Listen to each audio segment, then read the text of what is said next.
A partir de 2022, a síndrome de burnout, a doença de burnout, passa a ser considerada pela Organização Mundial da Saúde uma doença ocupacional. E o que é que muda com isso? A gente vai bater um papo sobre síndrome de burnout com a consultora, gestora de carreira, Andréia Deis. Tudo bom, Andréia? Bem-vinda ao Viver Bem. Você que sempre participa da revista, agora está aqui nesse bate-papo com a gente. Nossa, é um prazer imenso estar com vocês e falando sobre um assunto tão importante, né? Eu acho que cada vez mais a gente tem que levar uma informação com autocuidado. E eu acho que isso vocês fazem muito bem. Então, para mim é uma honra estar com vocês. Que bom. Andréia, falando de síndrome de burnout, o que é que muda com essa classificação? É porque a gente já fala sempre aqui desse problema, é um problema que com a pandemia agora ficou ainda mais latente, né, nos profissionais, mas o que é que muda com essa classificação da Organização Mundial da Saúde? Eu diria que com essa classificação aumentou a obrigação e a responsabilidade, né? Porque tendo como classificação, a hora que o médico do trabalho ele vai afastar, ele vai ter um CID para afastar, e ele vai afastar e ele vai colocar lá, o profissional foi afastado por síndrome de burnout. E o burnout é um estresse e esgotamento voltado ao trabalho. Então, primeiro que ele regulamenta, e na minha opinião, uma das coisas muito fortes que ele faz, ele gera justamente esse vínculo de responsabilidade e obrigação por ambos os lados.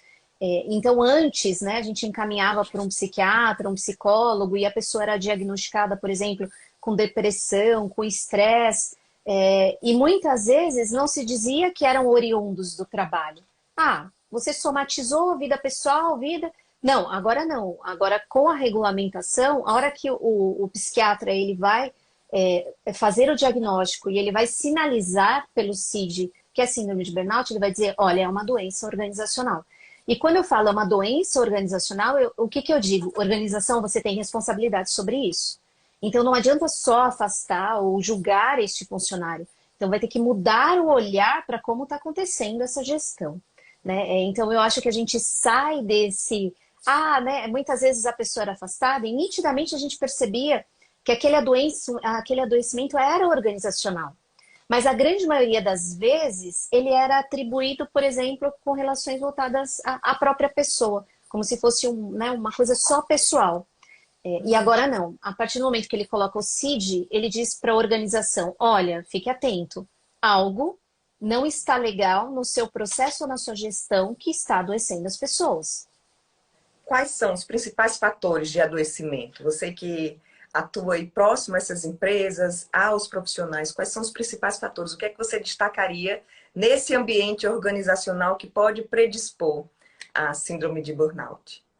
Se a gente pensar, porque ele pode vir, né, na predisposição de uma cultura organizacional, por exemplo, opressora, intimidadora, de uma liderança, por exemplo, extremamente autoritária, que não seja nada participativa, então que as pessoas não possam falar, né? Então ela mais intimida do que ela participa. Ela pode vir de um bullying coletivo, por exemplo, de um grupo de pessoas, e ela pode vir também por excesso de trabalho, né? Então, quando você tem uma pessoa que ela está num excesso de trabalho, tanto operacional quanto de diversidade de coisas que ela tem para fazer, e que ela esgota os limites dela, são todos preditores para você ter uma síndrome de burnout. É muito importante dizer que relações também causam síndrome de burnout, relações que não são saudáveis. Então, por exemplo, hoje a empresa tem que olhar como ela faz um feedback, né? Olha, não é só sentar e falar, olha, a pessoa precisa ouvir, não. Cada pessoa é de um jeito, ela vai receber de um jeito.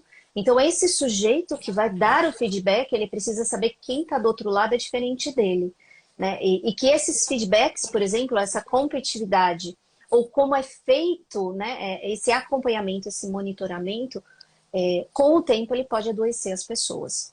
Então, por isso tudo, né, voltado a essa cultura, a essa gestão, a como esses processos funcionam e principalmente como eles são conduzidos. Porque pessoas conduzem processos. Agora, será que essas pessoas sabem conduzir esses processos? Essas pessoas podem justamente causar essa síndrome nas pessoas.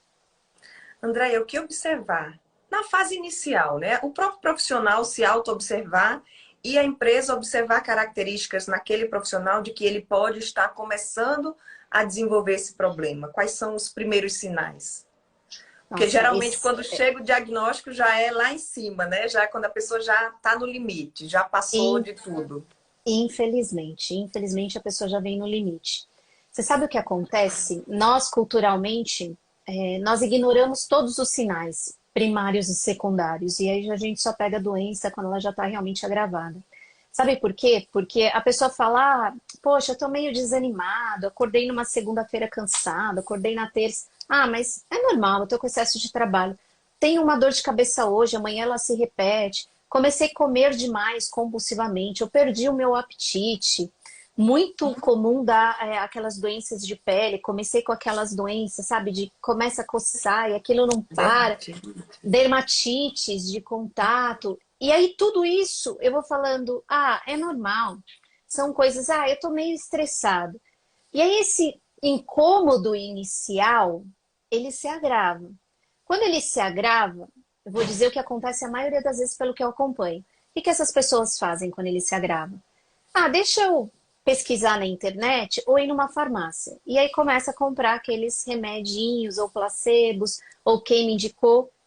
E detalhe, isso não vai solucionar. Aí ele agrava mais. E o que que faz? O que que acontece? Intensifica.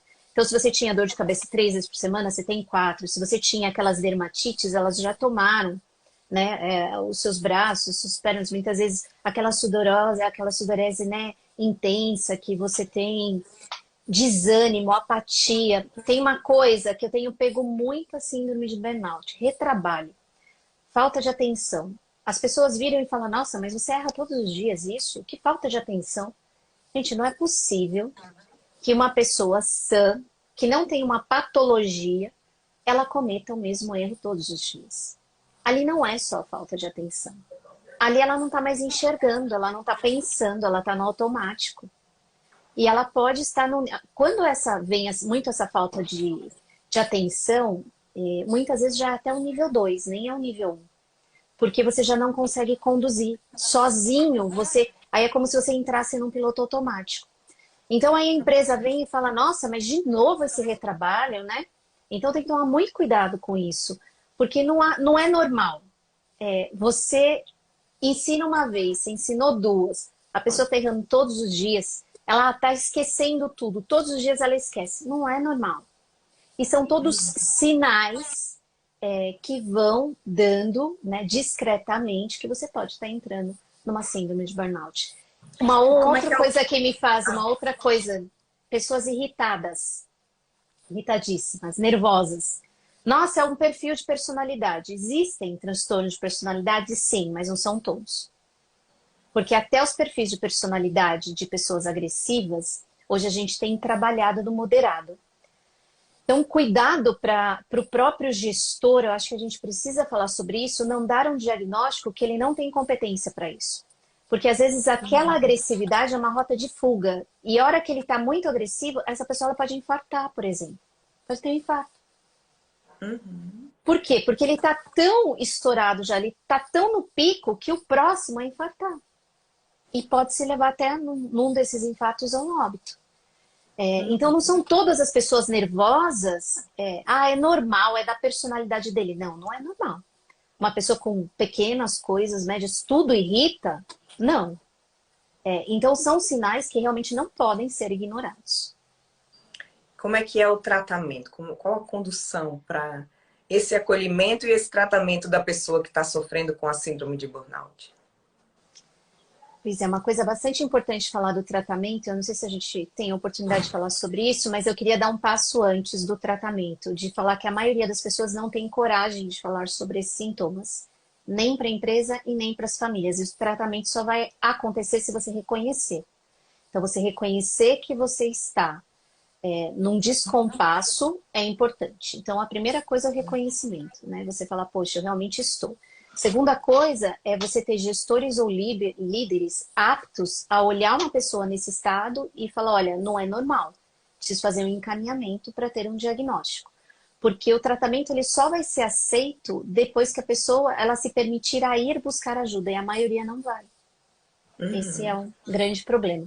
E o tratamento acontece, né? Ele acontece acompanhado por terapia, ele também pode ser medicamentoso, depende do nível.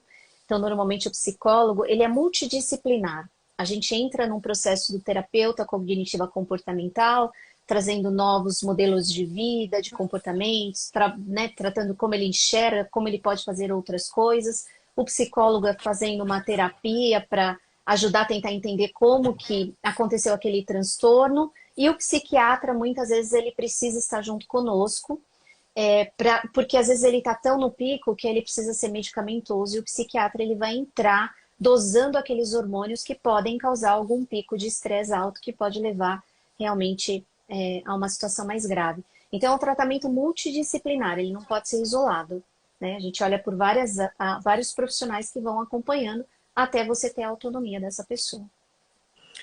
Você falou que os profissionais, eles não reconhecem, eles não aceitam, eles não comentam. E a importância desse reconhecimento, porque a conta chega um dia, né? Não dá para ir colocando isso embaixo do tapete e você não vai se livrar sem essa ajuda especializada. Excelente. O grande problema é que ainda existe um mito ou uma crença. E eu não posso te dizer se é só um mito ou uma crença. Eu vou ser bem sincera, eu tenho muito respeito pela instituição de vocês. Eu vou dizer sim, dentro das organizações ainda existe um estereótipo, nossa, ele está doente, ele é fraco, ele é frágil, né? Infelizmente isso existe ainda. E você não é frágil, muito pelo contrário, né? Você foi, na verdade, porque você esperou demais, você chegou ao diagnóstico, né? Você não respeitou todos os seus limites, aí você teve o diagnóstico. Então seria um erro da minha parte também falar que eles têm medo porque, né, são sensíveis. Não, porque eles sabem, né? Existem grandes casos, infelizmente, que as empresas afastam e quando esse profissional retorna, dá 2 meses, manda embora. E aí um vai contando uma história, outro vai contando uma história e as pessoas cada vez mais ficam com medo de falar que estão passando por esse processo. O que a gente precisa entender é que isso é o que diferencia o humano da máquina e que o humano é isso. Mas por isso que o humano tem tantas outras competências que a máquina não tem. Né? Então, não dá para a empresa achar que um humano ele vai agir como uma máquina. Você vai gritar, você vai explorar, você vai dar muito trabalho, ou você vai colocar ele em qualquer situação e ele vai ficar assim, né? Estático, né? Não acontece nada. Até uma máquina, um parafuso desgasta, ele precisa trocar óleo. Você imagine um profissional, né? Uma pessoa que está numa linha de frente.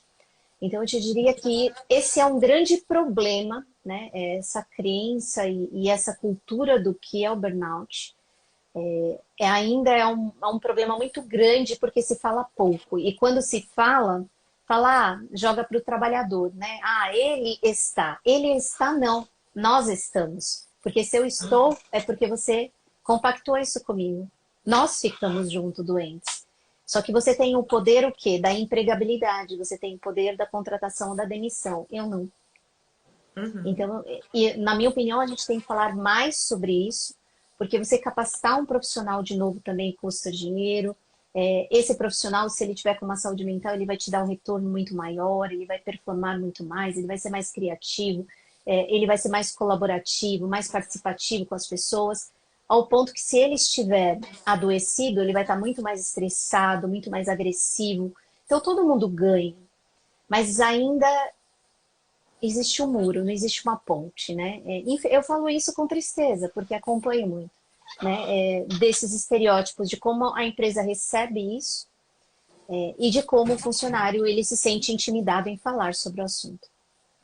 Certo. Provavelmente essa classificação vai mudar algo nesse sentido, né? Já que traz essa responsabilidade também para a empresa. Muito. Eu acho que esse vai ser o principal ganho, porque a partir do momento que isso, né, essa certificação, essa regulamentação vem, ela diz a doença existe, não é mito. Então não é só estresse do outro, não é depressão, não é uma doença organizacional. Se é organizacional, é minha e é sua, porque uma organização se faz de pessoas, de processos, de sistemas, de recursos. Então, ela é organizacional, então ela aconteceu dentro do seu espaço. Então, eu acho que não tem como as empresas não começarem a olhar para isso de uma forma diferente e principalmente de como esses processos, essa cultura está acontecendo, essa gestão e essa liderança está acontecendo internamente.